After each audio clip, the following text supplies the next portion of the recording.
Hello everyone, let's continue our discussion of psychology और neuro developmental disorders के बारे में इस लेक्चर में बात करेंगे। न्यूरो डेवलपमेंटल यानी कि न्यूरॉन्स के अंदर कुछ जो तार होते हैं उसके अंदर कुछ कमी हो जाना, ऊपर नीचे उन तारों का हो जाना, जिसकी वजह से मानसिक विकास होने में प्रॉपर तरीके से बाधा हो जाती है, एक हर्डल आ जाती है। वो होते हैं neuro developmental disorder. Neuro developmental disorder ना बचपन में ही दिख जाते हैं। जैसे अगर आपका बच्चा अगर स्पेशल चाइल्ड है ना तो आपको दिख जाएगा, मतलब वो वाली चीज़ ना, उसकी एक्टिविटी इतना फास्ट नहीं होगा।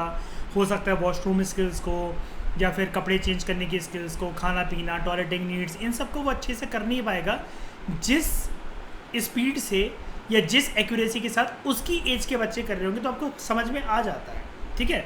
तो ये अर्ली स्टेजेस ऑफ डेवलपमेंट ये मैनिफेस्ट होने लग जाता है। इसके पीछे देखो अगेन जेनेटिक फैक्टर्स भी इन्वॉल्व होते हैं, और वो भी इन्वॉल्व होते हैं कि प्रेगनेंसी के टाइम पर जो मम्मियाँ अच्छे से दवाइयाँ वगैरह नहीं खाती है टाइम पर, या फिर कलेश मचा रही है वो बहुत ज़्यादा, या फिर क्राइम पेट्रोल जैसे सीरियल्स देख रही है, तो बहुत सारी फैक्टर्स की वजह से ऐसा हो सकता है। कुछ मिसकैरेज वगैरह, जो मतलब कोई लेडी अगर गिर गई हो जब बच्चा अगर 8 महीने 9 महीने का ऑलमोस्ट हो, तब बहुत सारी चीज़ें मतलब इसके पीछे होता है, ठीक है। तो ऑफन जो सिम्टम्स हैं बिफोर द चाइल्ड वो कब दिखते हैं हमें? जब वो स्कूल एंटर करने वाला होता है उससे पहले, यानी कि स्कूलिंग लाइफ से पहले, और during the early stages of schooling. ये जो डिसऑर्डर है ये बच्चों की पर्सनल, सोशल, एकेडमिक और ऑक्यूपेशनल फंक्शन को हैम्पर करता है, यानी कि डिस्टॉर्ट करता है, उसके अंदर बाधा बनाने का काम करता है। ये जो चीज़ें होती हैं ये ना कैरेक्टराइज ऐसी होती है कि बच्चे के अंदर मानसिक विकास के अंदर उसकी कुछ ना कुछ कमी रह गई है, या फिर उसके अंदर उत्तेजना जो है वो हद से ज़्यादा बढ़ गई है, एक्सेसेस हो गया उसके बिहेवियर का, या तो डेफिसिट या एक्सेसेस।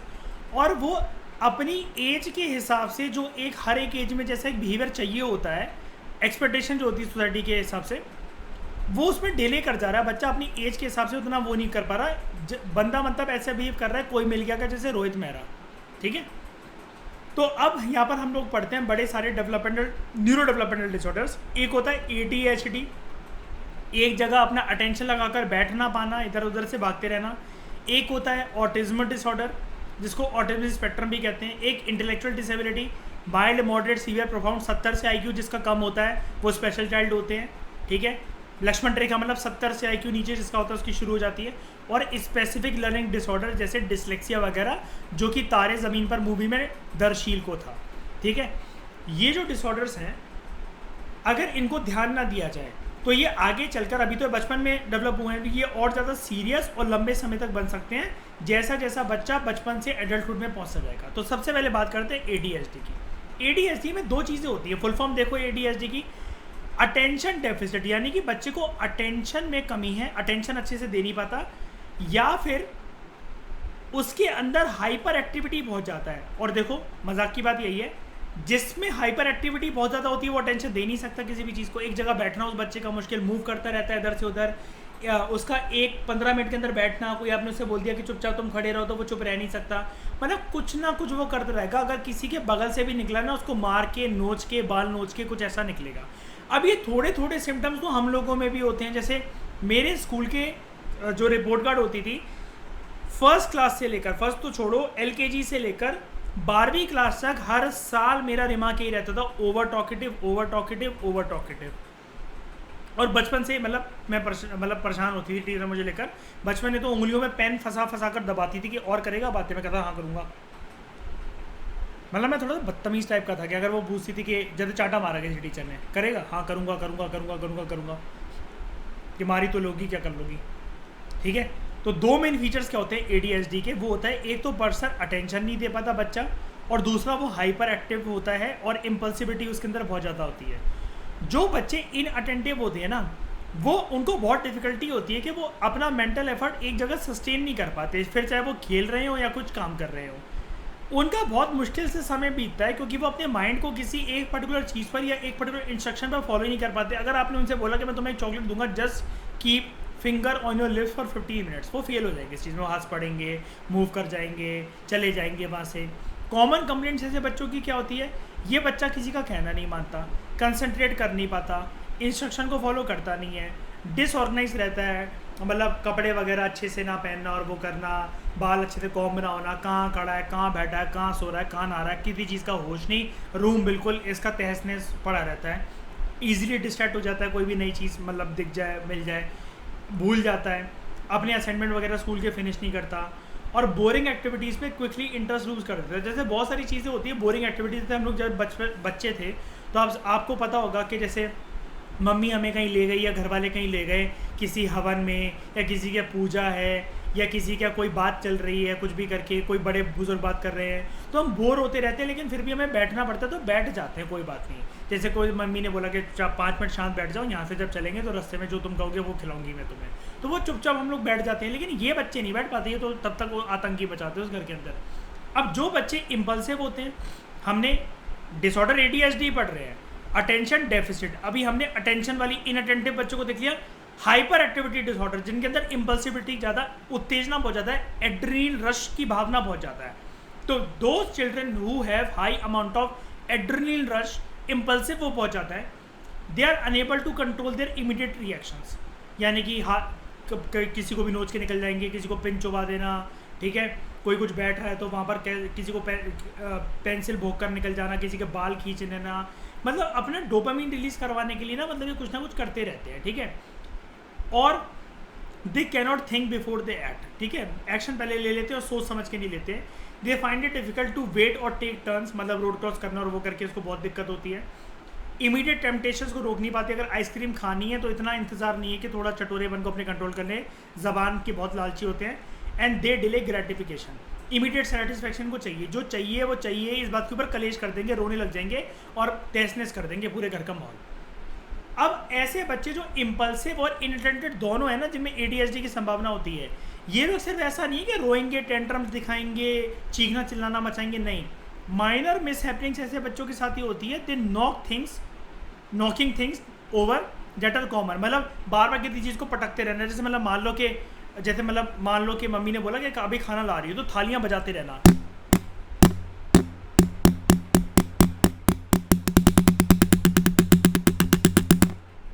अब ये करते ही रहेंगे अब जब तक थाली में खाना ना आ जाए। That are common, where as more serious accidents and injuries can take place, अपना सर वगैरह भी फोड़ सकते हैं, बैड। हाइपर एक्टिविटी के बड़े सारे फॉर्म्स हो सकते हैं हाइपर एक्टिविटी के बड़े सारे फॉर्म्स हो सकते हैं।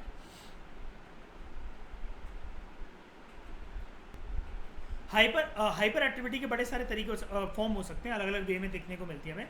Children with ADHD they are in constant motion, एक जगह रुक ही नहीं पाते, रेस्ट में नहीं रह पाते, 24 घंटे चलना, किसी को छेड़ना, कुछ उठाकर फ्रिज से खा लेना, रूम अपने बेड पे भी बैठे हैं तो बिस्तर के एक कोने से दूसरे कोने चले जाना, कभी चेयर पे बैठ रहे हैं, कभी सोफे पे बैठ रहे हैं, कभी आगे वाले रूम में चले गए, कभी पीछे वाले रूम में चले गए, कभी बालकनी में जाके खड़े हो गए, कभी कभी कुत्ते के साथ खेल रहे हैं, कभी किसी को छेड़ रहे हैं, कभी इसको फ़ोन कर लिया, एक जगह बैठ ही नहीं सकते। ऐसे लोगों को अगर तुम बोलो ना लाइफ में सबसे बड़ा चैलेंज क्या है, UPSC नहीं है इन लोगों के लिए सबसे बड़ा चैलेंज, इनके लिए सबसे बड़ा चैलेंज है मेडिटेशन करना। Sitting still through a lesson is impossible, अगर क्लास में चैप्टर चल रहा है या कोई ऑनलाइन क्लास चल रही है तो एक जगह बैठ ही नहीं सकते, इम्पॉसिबल है। ऐसे लोग बहुत, मतलब ऐसे जो बच्चे होते हैं दे आर फिजिट मतलब अकड़पन, चिड़चिड़ापन बहुत ज़्यादा रहता है, बात नहीं मानते। इसको मतलब डामाडोल एक जगह से दूर वो करते रहते हैं, कूदना, उछलना, ठीक है, इधर उधर पूरे अपने कमरे में एमलेसली, मतलब विदाउट एनी रीज़न ये घूमते इधर से उधर रहते हैं। जो इनके जो पेरेंट्स होते हैं और उनके जो टीचर होते हैं उनको ये कहते हैं कि इनके अंदर कोई मोटर फिट हुई है क्या, आपके बच्चे के अंदर के दिन भर घूमता फिरता रहता है, ठीक है, they are always on the go, मतलब हमेशा रेडी है हर काम के लिए, कोई भी बस इनका माइंड डिस्ट्रैक्ट कर दो, एंड दे टॉक इनसेसेंटली, मतलब बिना मतलब की बेफिजूल की बातें करते रहते हैं, ओवर टॉकेटिव, बिना बात के सर पैर की कुछ ना कुछ, मतलब इनको बोलना है बस कुछ ना कुछ, ठीक है, कोई चुप नहीं बैठे रह सकते। अब मैं आपको एक चीज़ दिखाता हूँ, ADHD पेशेंट वीडियो।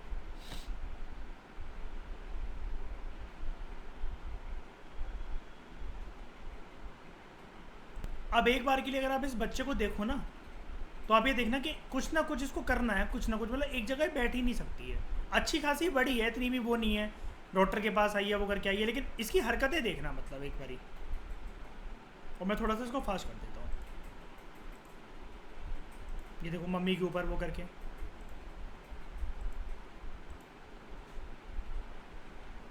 इसकी हरकतें नोटिस करना।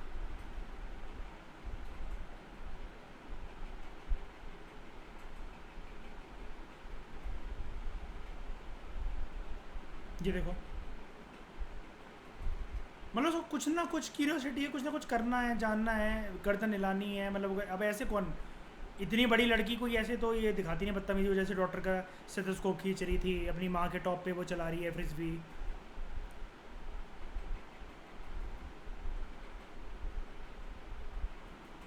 ये देखो,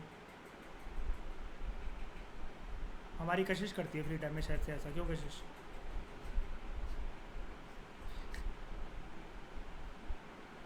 देखना भी कुछ ना कुछ, मतलब इसके हाथ में भी कुछ ना कुछ इसको चाहिए है। अब ये बोर हो रही है बैठ के कि क्यों बातें कर रहे हैं, क्या कर रहे हैं। अब उठ के जाने लगी, चलो बस बैठ नहीं सकती एक जगह, बस मैं बैठ ली बहुत ज़्यादा।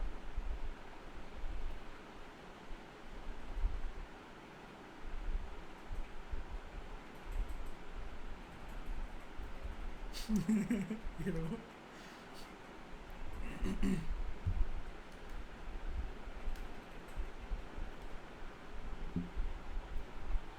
अब हम मान सकते हैं कि बोर हो रहा हो कोई बच्चा तो चलो ऐसे करता है, ठीक है, मान लिया चलो, लेकिन इनका हर टाइम की आदत है, हर टाइम की आदत है इनकी, ठीक है, ये चीज़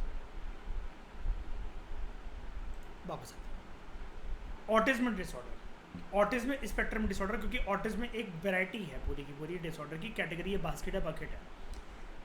यहाँ पर वाइड स्प्रेड इम्पेयरमेंट्स होती हैं और इन सोशल इंटरेक्शन, मतलब पर्सन आराम से सोशल इंटरेक्ट नहीं कर सकता, कम्युनिकेशन स्किल्स उसकी पुअर होती हैं, और स्टीरियोटाइप पैटर्न ऑफ बिहेवियर होता है, इंटरेस्ट होता है, एक्टिविटी होती है कि आप समझ नहीं सकते, पैटर्न पता नहीं लगा सकते। जिन बच्चों को ऑटिज्म स्पेक्ट्रम डिसऑर्डर होता है, इनकी बहुत ज़्यादा डिफिकल्टी होती है कि सोशल इंटरेक्शन कर नहीं सकते, कम्युनिकेशन कर नहीं सकते, अक्रॉस डिफरेंट कंटेक्स, अलग अलग मतलब सिचुएशन में बात नहीं कर सकते। रिस्ट्रिक्टेड रेंज ऑफ इंटरेस्ट इनका होता है, गिनी चुनी इनको कंफर्ट जोन अपना पसंद होता है, और they have a strong desire for routine, obviously बात है, कंफर्ट जोन पसंद है तो रूटीन में ही बंदे रहना चाहते हैं। 70% वो बच्चे जिनको ऑटिज्म स्पेक्ट्रम डिसऑर्डर होता है उनको इंटेलेक्चुअल डिसेबिलिटी भी होती है, लेकिन यानी कि उनका IQ 70 से कम हो सकता है, ज़्यादातर 70% बच्चों का। Children with autism spectrum disorder, इनको बहुत ज़्यादा डिफिकल्टी आती है कि लोगों के साथ डील करने में, सोशल बिहेवियर अपना इनिशिएट नहीं कर पाते, अनरिस्पॉन्सिव रहते हैं लोगों की फीलिंग के लिए, यानी कि एपैथी, अगर कोई रो रहा है, हंस रहा है, इनको कोई फर्क नहीं पड़ता, रोते रहो खड़े होकर बगल में, चुप, वो तुम इनसे उम्मीद रखो चुप करवाने आएगा, ऐसा कुछ नहीं है। अपने एक्सपीरियंसेस और इमोशंस को दूसरों के साथ शेयर नहीं कर पाते, शब्द नहीं होते इनके पास बोलने के लिए, एक्सप्रेस नहीं करना आता, एंड सीरियस एबनॉर्मेलिटीज ये शो करते हैं अपने कम्युनिकेशन लैंग्वेज में, और ये लंबे समय तक परसिस्ट करती है इनके अंदर। ये कभी भी स्पीच डेवलप नहीं कर पाते, कभी कभार जो ऑटिस्टिक चाइल्ड होते हैं, और रिपीटेटिव और डेविएंट स्पीच इनके पैटर्न होते हैं, कुछ भी बोल रहे हैं, कुछ भी जबान लड़खड़ा रही है इनकी, ऐसा लगेगा नशा करके आया, दारू पीकर बोल रहा है बच्चा या पता नहीं क्या करके, लेकिन ये बोल ही नहीं पाते, ठीक है। रिपीटेटिव बिहेवियर इनका देखने को मिलता है, जैसे एक ऑब्जेक्ट को बार बार लाइन में लगाते रहना, बॉडी मूवमेंट्स मतलब रॉक हार्ड कंसोलिडेट करके अपने आप को बैठ जाना, घंटों तक वैसे बैठे रहना, कभी कभार तालियां बजाना शुरू करें, तालियां ही बजाते रहेंगे, अपने आप को इंजरी भी दे सकते हैं, जैसे banging their head against the wall, sir ठोक ठोक के बार बार दीवार पे मार लेना, तब तक जब तक खून ना आ जाए और बेहोश ना हो जाए। Due to the nature of these difficulties in terms of verbal and non verbal communication, जो इंडिविजुअल्स होते हैं जिनको ऑटिज्म स्पेक्ट्रम डिसऑर्डर होता है, वो अपने रिलेशनशिप को ना ही स्टार्ट कर पाते हैं, ना ही मेंटेन कर पाते हैं, और ना ही अंडरस्टैंड कर पाते हैं। तो आजकल की पागल लड़कियों में ये वाला डिसऑर्डर होता है, ठीक है। फिर बात करते हैं इंटेलेक्चुअल डिसेबिलिटी की। मैंने बताया ऊपर, जैसे ऑटिज्म स्पेक्ट्रम डिसऑर्डर वाले बच्चों को इंटेलेक्चुअल डिसेबिलिटी होती है, यानी कि उनका IQ जो होता है वो 70 या 70 से कम होता है।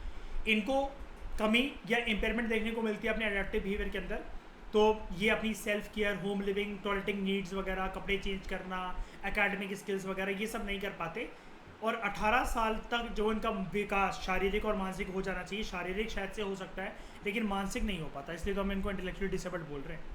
फिर एक होता है स्पेसिफिक लर्निंग डिसऑर्डर, जो कि तारे ज़मीन पर दर्शील को था, ठीक है, डिसलेक्सिया था उसको। यहाँ पर इंडिविजुअल एक्सप्रेस ये करता है कि उसको डिफिकल्टी हो रही है बहुत ज़्यादा इन्फॉर्मेशन को एफिशिएंटली प्रोसेस और एक्यूरेटली वो बोलने में। जैसे बच्चों को डिसलेक्सिया में क्या होता है, 6 और 9 के बीच में कन्फ्यूज़ होना, B और D के बीच में कन्फ्यूज़ होना, ये सब चीज़ें, ठीक है, कि 3 ऐसा लिखा जाता है या ऐसा लिखा जाता है, इसके बीच में कन्फ्यूजन होना। अब ये अर्ली ईयर्स ऑफ स्कूलिंग में ही दिख जाता है, बच्चे को प्रॉब्लम होती है रीड, राइट और मैथमेटिक्स वगैरह सम्स करने में। दो चाइल्ड जिनको ये होता है लर्निंग डिसऑर्डर्स, वो अपनी एज के बच्चों, जो उनकी एज के बच्चे होते हैं उनसे बिलो एवरेज परफॉर्मेंस देते हैं, ठीक है, और इनको कांस्टेंट कभी कभार केयर चाहिए होता है, और कोई इनको समझता नहीं है ज़्यादातर, तो एक तो ये होता है, और अगर ये बड़े हो जाए तो इनकी डेली एक्टिविटीज़, परफॉर्मेंस और ऑक्यूपेशन में इनको ये वाली दिक्कत सदाबहार ज़िंदगी के लिए रह सकती है। वो तो उस मूवी के अंदर आमिर खान ने उसकी दिक्कत सॉल्व करवा दी थी और उसके हिडन पोटेंशियल को निखार कर, डिसऑर्डर ठीक करवा कर, स्टेप बाय स्टेप उसकी री लर्निंग करवा कर उसको ठीक कर दिया था। याद है बिहेवियरल मॉडल क्या कहता है? सबको याद है? कशिश आपको याद होगा कि गलत बिहेवियर हमने लर्न कर लिया है, उसको अनलर्न करवा कर फ्रेश बिहेवियर भी लर्न करा जा सकता है। याद है? वो कहते हैं बिहेवियर साइकोलॉजिस्ट। तो वही तो आमिर खान करता है उस मूवी के अंदर, उसके साथ दोबारा सिखाता है कि नहीं सिखाता? मिट्टी पर, रेत पर लिखना, ए कैसे बनता है, बी कैसे बनता है प्रॉपर तरीके से, स्मॉल लेटर, बिग लेटर्स, है ना, ये सिखाता है ना, ये सब चीज़ें। देखी है मूवी आपने कशिश, तारे ज़मीन पर? चलो अच्छी बात है। उसके बाद डिसरप्टिव इम्पल्सिव कंट्रोल और कंडक्ट डिसऑर्डर। जो डिसऑर्डर्स होते हैं इसके अंदर जो होते हैं वो क्या होते हैं? एक होता है ओडीडी, ऑपोजिशनल डिफाइंड डिसऑर्डर, दूसरा कंडक्ट डिसऑर्डर। और हम अगर बात करें जिन बच्चों को ओडीडी होता है, they display age inappropriate amount of stubbornness, यानी कि अपने एज के हिसाब से काफ़ी ज़्यादा ढीठ होते हैं। छोटे बच्चों से आप कोई काम करने के लिए कहो, वो चलो समझ में आता है कि मना कर देंगे आपको, लेकिन बड़े लोग जो हैं आप उनसे एक्सपेक्ट नहीं कर सकते ना। अगर आपने बोलो रिमोट उठा कर देते वो देते, लेकिन ये काफ़ी ज़्यादा ढीठ होते हैं, इरिटेबल होते हैं, डेफिएंट होते हैं, बदतमीजी से बात करेंगे, डिसओबीडियंट होते हैं, and they behave in a very hostile manner, है ना। तो कशिश देखे होंगे आपने ऐसे लोग, है ना। तो individual with ODD they do not see themselves as angry. अच्छी बात ये होती है कशिश, ये अपने आप को मतलब मानते नहीं कि इनको गुस्सा आता है, ये बदतमीज़ हैं या फिर ये डिसओबे करते हैं, ठीक है। और ये अपने बिहेवियर को जस्टिफाई करते हैं कि ये तो सिचुएशन के हिसाब से हमारा रिएक्शन था, तुमने गुस्सा दिलाया इसलिए मैंने गुस्सा करा। देख लो कशिश, सो मच सिमिलैरिटीज समटाइम्स, ठीक है। 10 जो सिम्टम्स हैं इस डिसऑर्डर के, दे becomes entangled with the problematic interactions with the others, यानी कि ये अच्छे से इंटरेक्ट नहीं कर पाते, लोग इनकी पीठ पीछे बुराइयाँ करते हैं इनकी कि ये अच्छा पर्सन नहीं है, अच्छी पर्सन नहीं है, जो भी है। तो ये सारे आपने रागिनी, अंकिता, मतलब ऐसे लोग देखे होंगे, लेकिन ज़रूरी नहीं है उनको डिसऑर्डर हो, ठीक है। ये ऐसी चीज़ें, कई लोग ऐसे होते हैं जनरल लाइफ में, अब हो सकता है उनको ओडीडी और कभी साइकेट्रिक डायग्नोसिस उनका ना हुआ हो। जो टर्म्स होती हैं कंडक्ट डिसऑर्डर और एंटी सोशल बिहेवियर, ये एज इन अप्रोप्रिएट एक्शंस और एटीट्यूड होते हैं जो कि आपकी फैमिली की बदनामी करते हैं, फैमिली की एक्सपेक्टेशंस को तोड़ते हैं, सोसाइटल नॉर्म्स को तोड़ते हैं, पर्सनल और प्रॉपर्टी राइट्स होते हैं दूसरों का, उसका उल्लंघन करते हैं। जो ऐसे बिहेवियर होते हैं जो कि कंडक्ट डिसऑर्डर के साथ मैच करते हैं, तो पर्सन यहाँ पर एग्रेसिव एक्शन शो करता है, उसको बहुत मजे आते हैं, डोपामिन उसका रिलीज होता है दूसरों को डराने में, लोगों को डराने में, उनको हार्म करने में, उनको बुली करने में। और नॉन एग्रेसिव कंडक्ट क्या होते हैं? ये ना चीज़ें घर की तोड़ना, चोरी कर लेना मम्मी पापा के पैसे या किसी के पैसे, रूल का वॉलेशन करना, ट्रैफिक लाइट वगैरह जम कर लेना। तो children show many types of aggressive behaviour. अब अलग अलग टाइप के एग्रेशन क्या होते हैं कशिश? एक होता है वर्बल एग्रेशन। वर्बल एग्रेशन मतलब दूसरों का नाम, मतलब वो बोलना, स्वेरिंग करना। स्वेरिंग इन द सेंस कि आप सामने वाले पर्सन को ऐसा कैसे एग्रेशन दे रहे हो, मैं तेरी माँ की कसम खाता हूँ, तो अब ये सामने वाला पर्सन तो चिढ़ेगा ही ना। फिजिकल एग्रेशन, हिट करना, फाइट करना। हॉस्टाइल एग्रेशन यानी कि आप ना कोई चीज़ फेंक रहे हो, आप जिस पर्सन के ऊपर फेंकना चाहते थे उसी पर्सन के ऊपर आपने फेंकी, लेकिन आप उससे बोल रहे हो सॉरी सॉरी, उसको लग गई, आप बोल रहे हो सॉरी यार भाई तेरे को नहीं फेंक रहा था, उसको फेंक रहा था। इसको कहते हैं हॉस्टाइल एग्रेशन। एक होता है proactive aggression, dominating and bullying others without provocation, खून खौलाते जाना उनका कॉन्टिन्यूसली, ठीक है। अब एक होता है feeding and eating disorders, Kashish behaviour, ठीक है। बहुत जंक फूड खाते हो तुम, तो feeding and eating disorder. Eating disorder जो होते हैं वो अलग अलग टाइप के होते हैं। एक होता है एनोरेक्सिया नर्वोसा, एक होता है बुलिमिया नर्वोसा, एक होता है बिंज ईटिंग। लड़कियां जितनी भी हैं उसको इन डिसऑर्डर से सतर्क रहना चाहिए। एक तो क्या है, जंक फूड खाने की दिक्कत, मैदा खाने की दिक्कत, ऊपर से डिसऑर्डर ये होने की दिक्कत, और चौथी बीमारी जो आजकल 21वीं सेंचुरी में आ गई है वो है पीसीओडी की दिक्कत। तो सबसे पहले बात करते हैं एनोरेक्सिया नर्वोसा। एनोरेक्सिया नर्वोसा क्या होता है? यहाँ पर इंडिविजुअल ऐसा सोचता है कि वो ना मोटा होता जा रहा है, उसका टमी बाहर निकलता जा रहा है। मतलब लड़कियाँ लड़कों की ना अपनी बॉडी इमेज काफ़ी उनको डिस्टॉर्टेड फील होती है और वो अपने आप को ओवरवेट समझने लग जाते हैं। अब वो क्या करते हैं, जब ओवरवेट समझने लग जाते हैं तो है तो ये डिसऑर्डर, यानी कि मानसिक चीज़ से कनेक्टेड है किसी न किसी चीज़ से। तो वो बोलते हैं हम कुछ खाएंगे नहीं, बेफालतू की एक्सरसाइज करते रहते हैं, जबकि वो मोटे होते भी नहीं है, लेकिन उनका एक विजन हो गया होता है, इमेजिनेशन ऐसी हो गई होती है, अपने आप को शीशे में देखने का नजरिया ऐसा हो गया होता है वो पतले, पता नहीं उनकी आंखों में ऐसा क्या है, दिमाग की कौन सी ऐसी तार टूट गई है कि वो अपने आप को बहुत मोटा फील कर रहे हैं। तो ये अनयूजुअल हैबिट डेवलप कर लेते हैं। कैसी unusual habit? They will refuse to eat in front of others, उनको शर्म आती है। जिन लोगों को एनोरेक्सिया नर्वोसा होता है वो अपना वेट लार्ज अमाउंट में लूज कर लेते हैं, इतना ज़्यादा भूखा अपने आप को रखते हैं कि कभी कभार मर भी सकते हैं। अब इससे अपोजिट होता है बुलिमिया नर्वोसा। बुलिमिया नर्वोसा के अंदर पर्सन ना बहुत ज़्यादा खाता रहता है, अब उसको बहुत ज़्यादा जब वो खाता है उसको शर्म फील होती है, क्योंकि पूरे घर वाले या सब लोग कह रहे होते हैं तू कितना खाता है, तो कितना खाती है, तेरे तो मैकडी से KFC से ऑर्डर ही आना बंद नहीं होते। तो उंगलियां डाल डाल के, मुंह के अंदर डाल डाल के पर्सन अपने आप को वॉमिटिंग करवाता है, ज़बरदस्ती अपनी यूरिन और क्या कहते हैं स्टूल्स जो है वो पास करवाता है। 2 तरह की दवाइयाँ खा के, एक होती हैं लेक्सेटिव्स, एक होती है ड्यूरेटिव्स। मतलब इसको आप जैसे ही आप खाओगे तो आपको वॉशरूम जाने की एक अर्ज फील होगी। पर्सन यहाँ पर डिस्गस्टेड फील करता है, अशेम फील करता है जब वो ओवर ईटिंग कर लेता है, और वो टेंशन और नेगेटिव इमोशन से बाहर निकल जाता है। उंगलियां डाल डाल के अपने मुंह में उल्टियां करने के बाद, पर्जिंग कहते हैं इसको, उंगलियां डाल डाल के ज़बरदस्ती वॉमिटिंग करवाना अपने आप को। एक होता है बिंज ईटिंग। बिंज ईटिंग से ही लॉकडाउन में एक शब्द इमर्ज होकर आया था नेटफ्लिक्स और अमेजन फायर स्टिक के लिए, बिंज वॉचिंग। ठीक है, जो कई लोग देख देख के तब से ही आज सफ़र कर रहे हैं और वो डिप्रेशन के शिकारी हैं तब से, कि जिन्होंने बहुत ज़्यादा नेटफ्लिक्स पे सीरीज़ देख डाली, इंस्टाग्राम ओवर यूज़ कर डाला, टीवी बहुत ज़्यादा देख डाली और 2 साल कोई भी प्रोडक्टिविटी नहीं करी। तो ये चीज़ उनके साथ कम से कम 8-10 साल तक और रहने वाली है कि उनको साइलेंट डिप्रेशन किसी न किसी फॉर्म का रहेगा। बिंज ईटिंग के अंदर क्या होता है, there are frequent episodes of out of control eating. Person ने खा लिया, 4 पिज़्ज़ा खा लिए, रात को इनके पिताजी मोमोज लेकर आ गए, इन्होंने कहा यार 1 प्लेट तो बनते हैं यार, मोमोज आए, इसको कैसे मना कर सकता हूँ मैं। यहाँ पर इंडिविजुअल जो है वो हायर स्पीड में खाता रहता है, उसको ऐसा लगता है कि खत्म ना हो जाए, कमी ना पड़ जाए और मुझे कम ना मिले, नॉर्मल स्पीड से ज़्यादा, और वो अनकंफर्टेबल फील कर रहा होता है फुल तरीके से, फिर भी खाता रहता है वो पर्सन। ठीक है, in fact large amount of food may be eaten even when the individual is not feeling hungry. मतलब मुंह इनका चलते ही रहता है, सारे किचन के बिस्किट खत्म कर देना, फ्रिज में सारी आइसक्रीम खत्म कर देना, ब्रेड खत्म कर देना, मलाई खत्म कर देना, अपना जैम खत्म कर देना, सब कुछ ये खाते रहते हैं। जो मर्जी ठुसवा लो तुम, खाने का नाम लो, ये कहेंगे रेडी रेडी रेडी। ठीक है,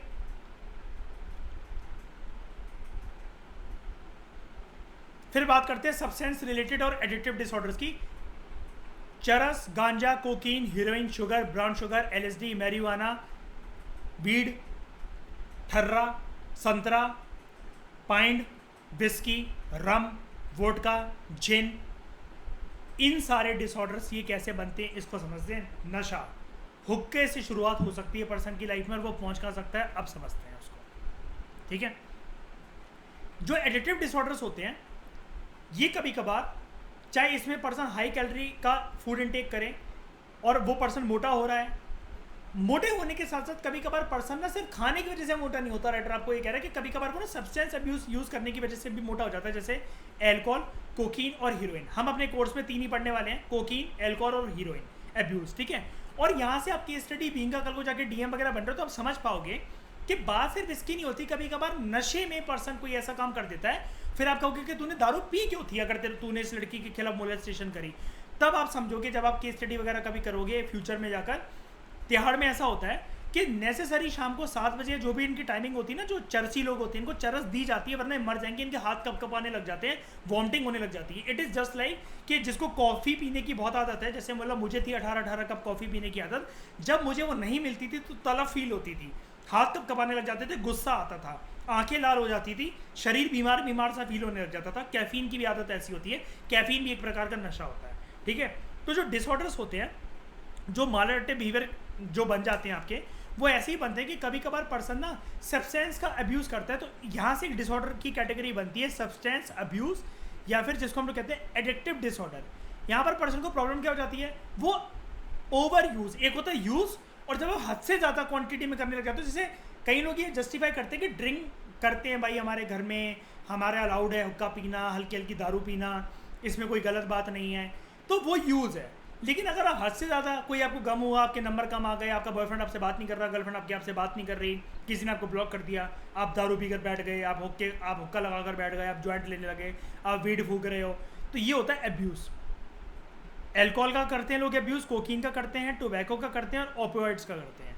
ठीक है, जिनकी खेती भी होती है हमारे इंडिया के अंदर दवाइयाँ वगैरह बनाने के लिए। ठीक है, सबसे पहले बात करते हैं एल्कोहल अब्यूज़ की।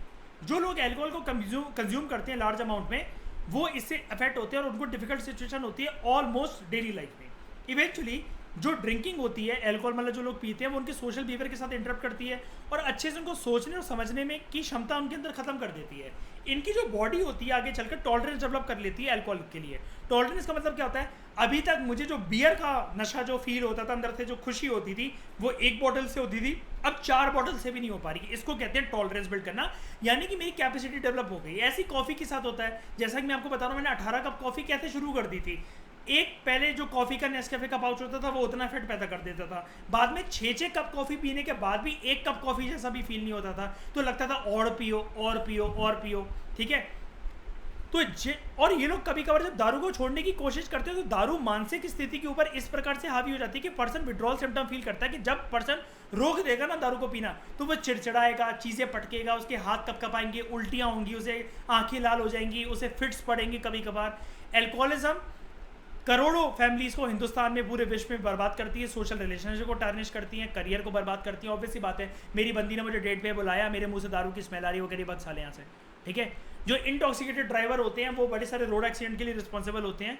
और ऐसे बच्चों के जो दारू खोटे जो मतलब जो होते हैं लोग, जो होते हैं जो पियक्कड़ लोग होते हैं, चाहे भले ही कम मात्रा में कंज्यूम करते हो, भाई पियक्कड़ बात तो पियक्कड़ बाप ही होता है, इनके बच्चों को भी डिसऑर्डर होता है अगर वो शादी से पहले दारू पीते हैं। तो ये जो बच्चे होते हैं, जो पियक्कड़ के जो बच्चे होते हैं, इनको साइकोलॉजिकल प्रॉब्लम होती है, पर्टिकुलरली एंग्जाइटी, डिप्रेशन, फोबिया और सब्सटेंस यूज डिसऑर्डर। एकदम से रोना हंसना गाना शुरू कर देंगे और कुछ भी हो जाता है, मतलब ऐसे इनके बच्चों को, ठीक है, कुछ भी दिक्कत आ सकती है, जीन से कैरी हो सकती है। एक्सेसिव ड्रिंकिंग लोगों की हेल्थ को डिस्टॉर्ट करता है। और कुछ जो इल इफेक्ट्स हैं वो आपको कह रहा है कि यहाँ पर ये दे रखे। हाँ, एल्कोहल के अंदर इथाइल एल्कोहल होता है, इसको हमने साइंस में पढ़ा था 10th क्लास में, अगर आपको याद हो तो। इथाइल एल्कोहल अगर रॉ फॉर्म में कंज्यूम कर ली जाए ना तो ये मौत के लिए रिस्पॉन्सिबल बन सकती है। ये जो केमिकल होता है ये ब्लड में एब्जॉर्ब हो जाता है, सेंट्रल नर्वस सिस्टम तक, सीएनएस सिस्टम तक ये पहुंचता है, ब्रेन और स्पाइनल कॉर्ड पे वार करता है, पहले पर्सन को डिप्रेस बनाता है, फिर उसकी फंक्शनिंग को स्लो डाउन कर देता है। अगर इसको रोका ना जाए तो पर्सन में क्या होता है कि इथाइल अल्कोहल को कंज्यूम करने वाला है, या दारू जितनी ज़्यादा पियो किसका ना ज़्यादा इथाइल अल्कोहल जा रही है, तो आपकी जजमेंट पावर और इनिबिशन पावर ना खत्म हो जाती है। यानी कि आप ना गाड़ी चलाते चलाते रास्तों के बीच में भूल जाना, आपको धुंधला धुंधला दिखना, आप ज़्यादा बात करते करते भटक गए, आप अच्छे से बोल नहीं पा रहे, आप कॉन्फिडेंट फील नहीं कर रहे, खुश फील नहीं कर रहे, दुखी फील कर रहे हो तो दारू उठाकर बैठ गए, ओ बहुत ज़्यादा खुश फील कर रहे हो तो दारू उठाकर बैठ गए, दारू पीने के बाद डिप्रेस्ड हो गए। तो एल्कोहल जैसे जैसे पर्सन ऐसा अब्यूज़ करता रहता है, उसका ब्रेन ना पर्सन का स्लो होने लग जाता है। जो जवानी में चाहे थोड़ी बहुत भी ड्रिंकिंग कर रहे हैं, बुढ़ापे में ऐसे लोगों की याददाश्त बहुत कमज़ोर हो जाती है।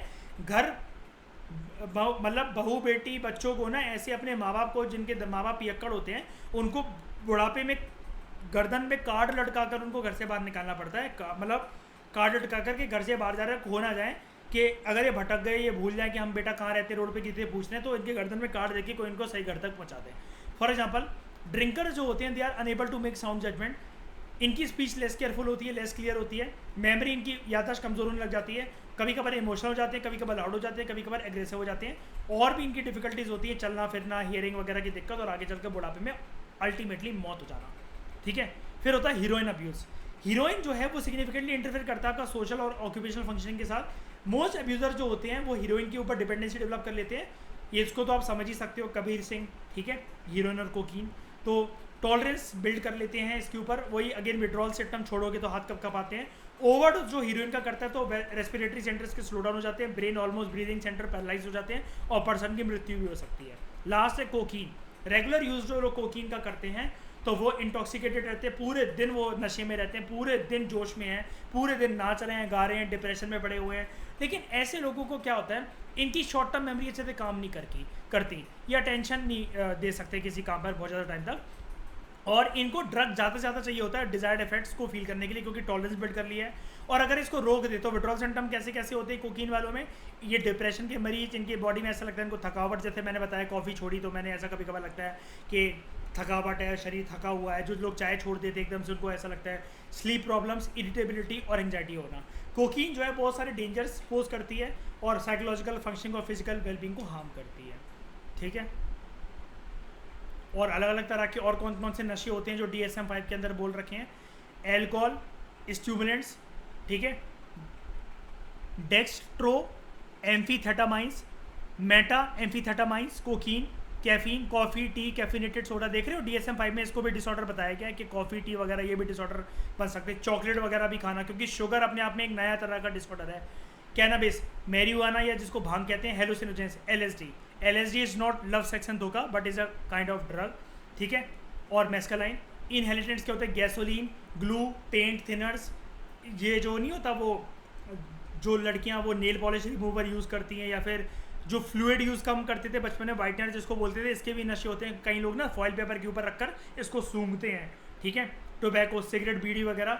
Opioids, morphine, heroin, cough syrup, डीकोल टोटल का भी नशा करते हैं कई लोग, ठीक है, पेन किलर्स, ठीक है, और सेडेटिव्स, हाइपोटोनिक्स और एंक्सियोलाटिक्स, स्लीपिंग पिल्स और एंटी एंग्जाइटी दवाइयाँ खाना, इसकी भी आदत हो जाती है लोगों को। Thank you very much for chapter और डिस्कशन, और हमने ये चैप्टर ख़त्म कर दिया। बाय।